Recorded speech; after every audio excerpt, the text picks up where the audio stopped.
Hello students, welcome to JE education. आज का हमारा टॉपिक है ड्रिफ्ट वेलोसिटी। लास्ट क्लास में हमने ओम्स लॉ पढ़ा था, तो चलिए आज का टॉपिक शुरू करते हैं।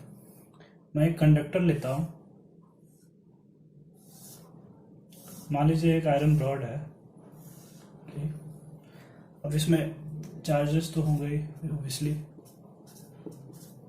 तो आपको क्या लगता है ये चार्ज जो होंगे इसके अंदर वो रेस्ट पे होंगे या मूव करते रहेंगे? ये मूव करते रहेंगे, रैंडम मोशन, कहीं भी कोई इधर कोई उधर मूव करते रहेंगे। क्यों? Because of thermal energy.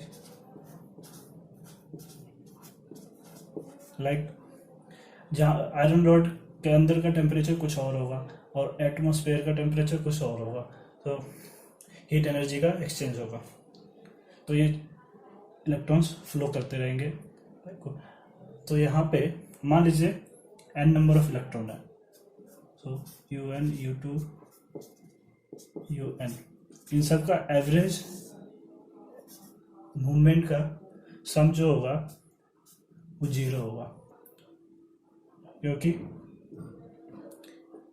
सारे डायरेक्शन अपोजिट में अपने आप को कैंसिल कर देंगे, तो यहाँ एवरेज वैल्यू जो आएगी वो 0 आएगी।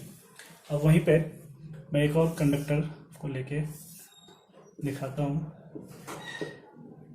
बस यहाँ पे डिफरेंस होगा कि मैं इस कंडक्टर को एक एक्सटर्नल सोर्स दे दूँगा, positive to negative V value की है। तो जैसे ही मैंने यहाँ पे एक्सटर्नल सोर्स लगाया, कन्वेंशनल करंट का फ्लो हो गया और एक इलेक्ट्रिक फील्ड भी सेटअप हो गई, जिसकी डायरेक्शन पॉजिटिव टू नेगेटिव होती है। अब जो है यहाँ से इलेक्ट्रॉनिक करंट, इलेक्ट्रॉन का फ्लो होगा। तो बिकॉज ऑफ एक्सटर्नल सोर्स अब जो सारे इलेक्ट्रॉन्स है वो रैंडम नहीं, एक अलाइनमेंट में एक पाथ फॉलो कर लेंगे, तो अब इनका मूवमेंट ऐसा होगा। ड्रिफ्ट वेलोसिटी का कंसेप्ट यही है कि किसी भी कंडक्टर में हम एक्सटर्नल सोर्स लगा देते हैं, तो उसके बाद जो सारे चार्जेस होते हैं वो एक पाथ को फॉलो करते हैं और उनकी एवरेज वेलोसिटी जो होती है उसी को हम लोग ड्रिफ्ट वेलोसिटी कहते हैं। अब हम लोग ड्रिफ्ट वेलोसिटी की डेफिनेशन देख लेते हैं। सो मैंने अभी जो समझाया उसी को मैंने लैंग्वेज में लिखा है। Drift velocity of free electrons, जो भी फ्री इलेक्ट्रॉन्स मूव कर रहे थे in a conductor, is an average velocity with which they means free electrons are drifted towards the positive end of the conductor. Positive end, ये हुआ positive end of the conductor under influence of external electric field, और electric field हमारी setup हुई positive to negative direction में। एक बार मैं repeat कर देता हूँ definition. Drift velocity of free electrons in a conductor is an average velocity with which they means free electrons are drifted towards the positive end of the conductor under influence of external electric field on the conductor। आपको definition बड़ा लग रहा होगा, लेकिन आप समझ जाएंगे तो कोई अपनी लैंग्वेज में भी लिख सकते हैं। तो मैंने वही बताया था कि कोई कंडक्टर है, उसमें जब हमने एक्सटर्नल सोर्स लगाया तो एक तो हमारा कन्वेंशनल करंट फ्लो करेगा ही, अब उसके अपोजिट में इलेक्ट्रॉन्स फ्लो होंगे।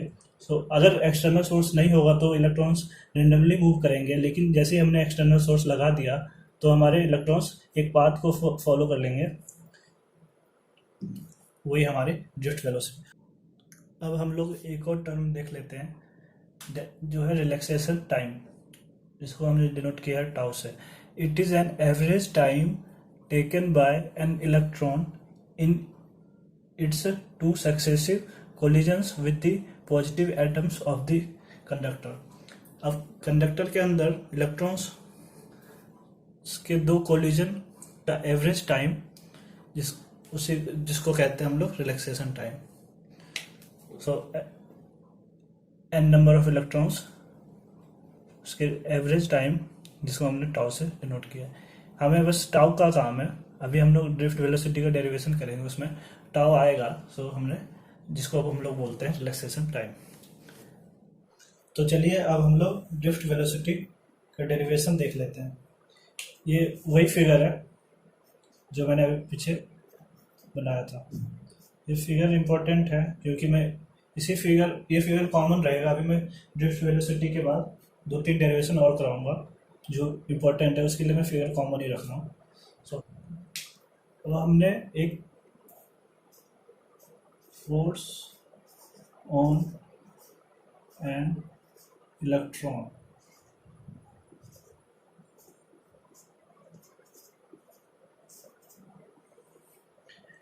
फर्स्ट चैप्टर हमारे इलेक्ट्रोस्टैट में एक है फॉर्मूला F=QE। यहाँ पे Q की जगह पे E है, चार्ज हमारा इलेक्ट्रॉनिक चार्ज का यूज हो रहा है।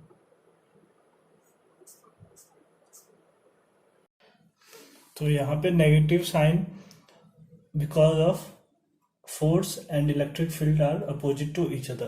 तो आप लोग यहाँ पे नोट कर लीजिए।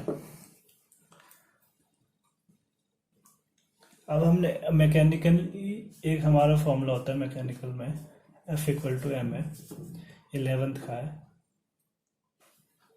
लेकिन ये आप लोगों को समझाने के लिए मैं लिख रहा हूँ। आप लोग डेरिवेशन में मत नोट कीजिए, लिखिएगा पेपर वगैरह में, आप डायरेक्ट यहाँ से फ्री है। ये तो मैं आपको समझाने के लिए कर रहा हूँ। तो ma -e, F की जगह पे अब हमारा a -em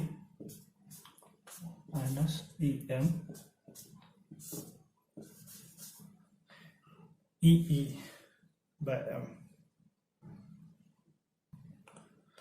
हमने ये भी पढ़ रखा है V=u + at। अब v is the final velocity, u is initial velocity, a acceleration, t time. Initially तो यहाँ पे कुछ ऐसा है नहीं, तो v a t हो जाएगा। a v/t, तो यहाँ पे रख देंगे। तो हमारा यहाँ पे होगा -e/m टाउ। ये हमारी ड्रिफ्ट वेलोसिटी, ये हमारा रिलैक्सेशन टाइम। मॉड वैल्यू की मॉड ले ले तो पॉजिटिव आ जाएगा।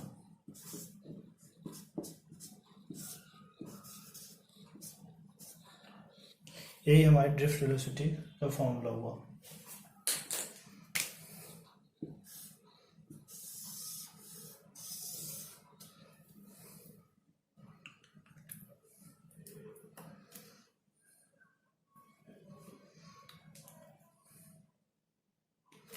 यहाँ पे Vd ड्रिफ्ट आप लोग लिख लीजिए, Vd drift velocity, E electronic charge, E external electric field, tau is the relaxation time, m is mass of an electron. Important derivation हुआ ये। अगर आपको ड्रिफ्ट वेलोसिटी का डेरिवेशन आ गया पेपर में, तो आप ड्रिफ्ट वेलोसिटी की डेफिनेशन लिखेंगे, फिर ये डायग्राम बनाएंगे, उसके बाद फिर ये सारा रखेंगे। ये तो आपको समझाने के लिए लिखा गया है, तो आप ये सारा लिखेंगे यहाँ तक। अब एक और इम्पोर्टेंट डेरिवेशन है, electric current I in terms of drift velocity Vd। जैसे मैंने बोला, ये डायग्राम जो है ये कॉमन रहेगा, और डेरिवेशन में आगे कराऊंगा उसमें भी ये कॉमन ही रहेगा। इम्पोर्टेंट है ये। अभी जो रिजल्ट आएगा इसका वो यूज होता है न्यूमेरिकल में भी, तो देखते हैं। सबसे पहले वॉल्यूम ऑफ कंडक्टर। अब वॉल्यूम क्या होता है?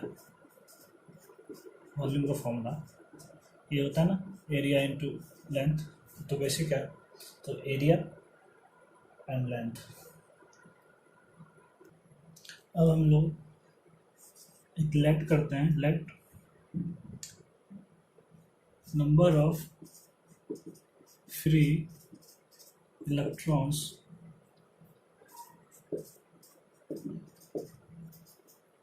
per unit volume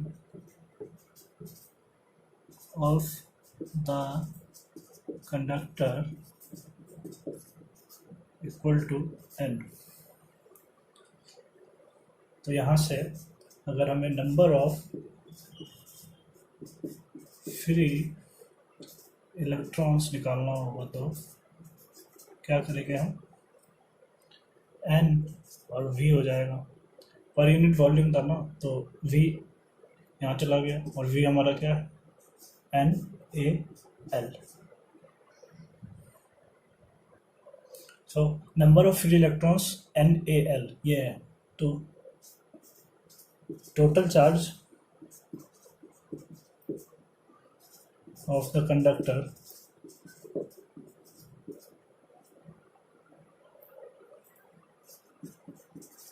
क्या होगा, NaLe। इलेक्ट्रॉन की तो बात हो रही है यहाँ पे, तो इसको हमने Q मान लिया, तो Q equal to NaLe। Equation 1 मान लीजिए। अब एक बेसिक फॉर्मूला होता है, speed equal to distance upon time. तो यहाँ से टाइम निकालेंगे तो क्या आएगा, डिस्टेंस हमारी length of the conductor and speed is Vd। ये हमारी हुई इक्वेशन नंबर 2। अब हम लोग ये भी जानते हैं, ये मैंने पढ़ाया भी है आपको इलेक्ट्रिक करंट वाले लेक्चर में, I equal to Q/T। Q हमने यहाँ से निकाल ही रखा है, L/Vt।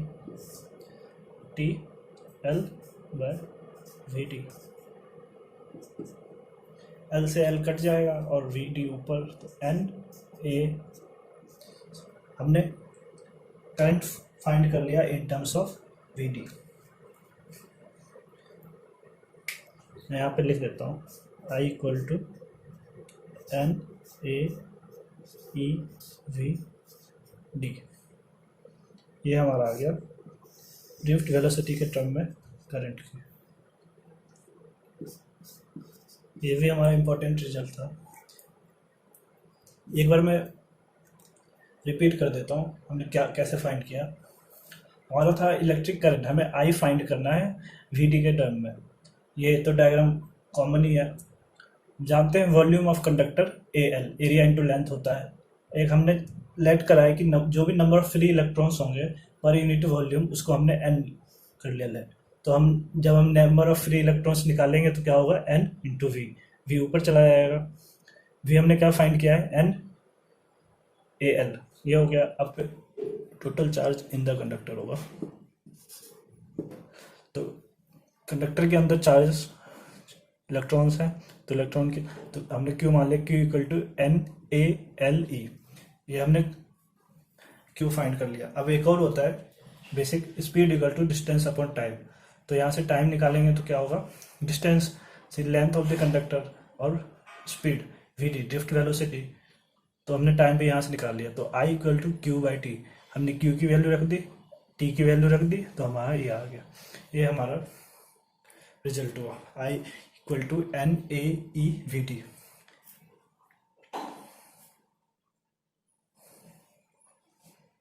तो यहाँ पे n क्या है, number of free electrons per unit volume, A area of the conductor, E electronic charge, Vd is drift velocity. चलिए एक और डेरिवेशन देख लेते हैं ड्रिफ्ट वेलोसिटी का यूज करके। ये भी एक इम्पोर्टेंट है, to prove Ohm's law. Ohm's law को हमें प्रूव करना है यूजिंग Vd। ड्रिफ्ट वेलोसिटी का यूज करके हमें ओम्स लॉ को प्रूव करना है। फिगर हमारा कॉमन रहेगा, जैसा कि मैं बता रहा हूँ, अगर डायग्राम, अगर क्वेश्चन आता है हमारे इसमें, डेरिवेशन आता है पेपर में, तो हम डायग्राम तो यही बनाएंगे। तो हमने अभी ड्राइव किया था I equal to N A E V d. इससे पहले हमने ड्रिफ्ट वेलोसिटी को डेरिवेशन किया था, ई बाय एम टाउ। और electric field in terms of potential भी जानते हैं हम लोग, जैसे ये सेकंड चैप्टर का है। तो अब हम क्या करते हैं, इस वी डी की वैल्यू इसमें डालते हैं। तो क्या होगा, आई इक्वल टू एन ए ई और वी डी में ई एम टाउ। फिर क्या करते हैं, ई की वैल्यू यहाँ पर डालते हैं। तो हमने क्या किया, थर्ड और सेकंड का इसमें 1 में डाला, एन ए ई का स्क्वायर हो जाएगा, ये ई की जगह पे वी, ये आ गया हमारा। तो हमारा क्या आ जाएगा, N A E square V tau equal to M L I, V equal to I, ये सबको नीचे ले जाएंगे, वी को छोड़ के, वी तो यहाँ पे M L N A E square tau. अब हम लोग देखेंगे mass of electron constant, L constant, N ये भी हमारा कांस्टेंट है, free electrons per unit volume, area constant, E electronic charge constant, relaxation type. तो ये हम देखेंगे, तो हमारा पूरा कांस्टेंट आ रहा है। तो v equal to I R, R भी तो हमारा कांस्टेंट होता है, तो इन सब की जगह पे हम आर लिख सकते हैं। तो हमारा ओम्स लॉ प्रूफ हो गया। तो हमारी आर की वैल्यू क्या हो गई, R equal to M L N A E square tau. हम लोग एक और फॉर्मूला जानते हैं, R equal to rho l by a. L तो है हमारे पास, ए भी है, तो रो की जगह पे हमारा क्या क्या चीज़ है, M N E square tau L by A. तो हमारा रो क्या आ रहा है यहाँ से, M equal to N E square tau. Rho क्या है, रेजिस्टिविटी। आगे हम लोग इसको और एक्सपेंड कर सकते हैं, एम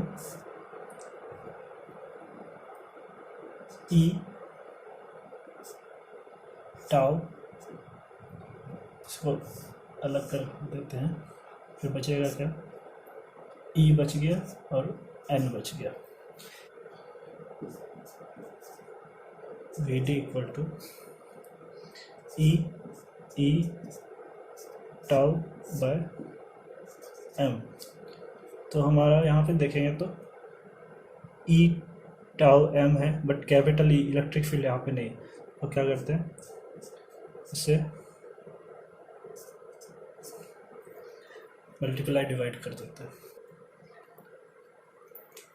अभी आगे डेरिवेशन करेंगे, जैसे इसके आगे डेरिवेशन होगा, वहाँ पे हम रेजिस्टिविटी और कंडक्टिविटी को फाइंड करेंगे, उसमें भी देखेंगे कि हमारा रिजल्ट यही आएगा। लास्ट डेरिवेशन है ये ड्रिफ्ट वेलोसिटी का यूज करके,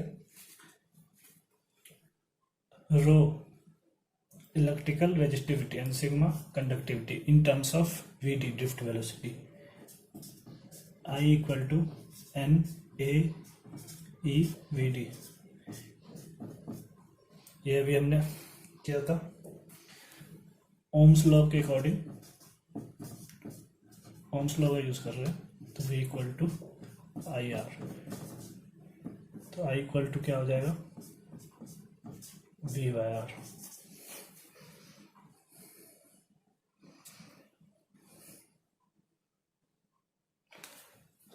वी वाई आर रख देंगे यहाँ पे, V by R equal to N A E V D.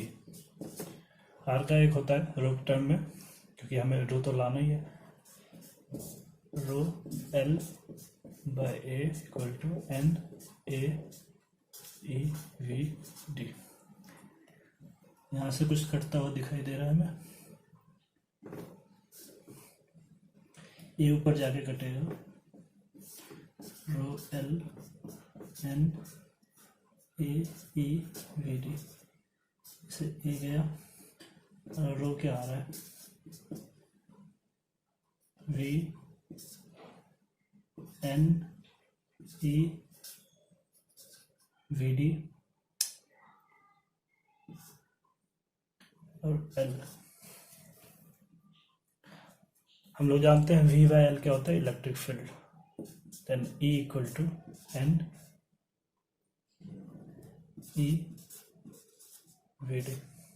यही हमने अभी पीछे प्रूव किया था, तो rho equal to E N E V D. जब मैं रेजिस्टेंस का एक लेक्चर लूँगा उसमें इन सब की डेफिनेशन वगैरह सब समझाऊंगा। अभी फिलहाल ये देख लेते हैं, ये क्या हो जाएगा, N E V D by E, N E V D ई,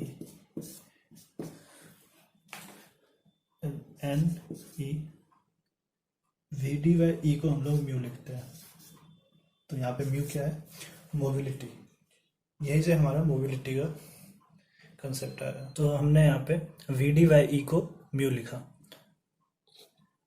तो इसी को मैंने मोबिलिटी को हमने डिफाइन किया है, mobility of free electrons in a conductor is ratio of magnitude of drift velocity of electron to external electric field on the conductor. तो v D by ई को ही मैंने यहाँ पे लैंग्वेज में लिख दिया है, तो मोबिलिटी यही होती है। अब हम लोग यूनिट देख लेते हैं एक बार इसकी, यूनिट ऑफ म्यू। तो फॉर्मूला क्या है, फॉर्मूला से हम लोग यूनिट को भी डिराइव कर सकते हैं। वी डी क्या है, वेलोसिटी, वेलोसिटी का क्या होता है, मीटर पर सेकेंड। एक हम लोग इलेक्ट्रिक फील्ड का भी देखते हैं, वोल्ट पर मीटर पर सेकेंड, ये हुआ यूनिट मोबिलिटी का। तो हम लोगों ने आज क्या क्या पढ़ा है वो एक बार देख लेते हैं समरी में। तो हम लोग समरी देख लेते हैं आज की लेक्चर की। सबसे पहले हमने ड्रिफ्ट वेलोसिटी को डिराइव किया था, v d equal to e capital E by m into tau.